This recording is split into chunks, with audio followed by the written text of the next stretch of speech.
বস্তি খালি করে 1 ঘন্টার মধ্যে বস্তি খালি করবি সব। বাবার কথাটা শোনো, আমার অল্প কয়টা দিন সময় দাও, তোমার টাকা তোমরা পাই দেবা। কোনো সময় নাই, আজকের মধ্যে তুই বস্তি খালি করে দিবি। না, বস্তি খালি হইব না। এত বড় সাহস আপনারা চান্দাবাজি করতে আইছেন এখানে। এখনো তো কোনো কিছু করিনি। আজকের মধ্যে যদি পুরো বস্তি খালি না করস, তাহলে পুরো বস্তির মধ্যে আগুন জ্বালাই দিবি। এটা কি মগের বললো নাকি? তোমরা যা কইবা তাই হইব। আরে তুমি একটু চুপ থাকো না, আমি তো কথা কইতেছি, আমার কথা কইতে দাও। তোর ঘরে যাও। না বা, তুমি কেন ভয় পাইতেছো? এটা সরকারি জমি। এসব আস্তান মাস্তানে কখনো জায়গা নেই এখানে। কোনো টাকা পয়সা পাবি না তোরা।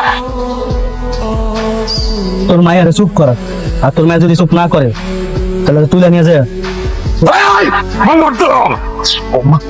কত বড় শাস্তি আমার কথা বলছো তোর আজকে। বাবা মা, আপনারা ভিতরে যান। তোমারে কইছিলাম না চান্দাবাজের কথা? এগুলো আবার আইছে, কইতাছে বাড়ি ঘর সাইরা দিতে। যদি না সারি তাহলে নাকি আগুন দিয়ে সব পুড়ে ফেলাবো।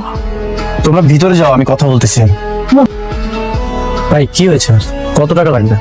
1 লাখ টাকা। ঠিক আছে, আমাকে 2 দিন সময় দিন, আমি 2 দিনের মধ্যে 1 লক্ষ টাকা পরিশোধ করে দিব। কথাটা যেন মনে থাকে। আর 2 দিনের মধ্যে যদি আমি 1 লক্ষ টাকা না পাই, আমি আবার আসবো। কথাটা যেন মনে থাকে।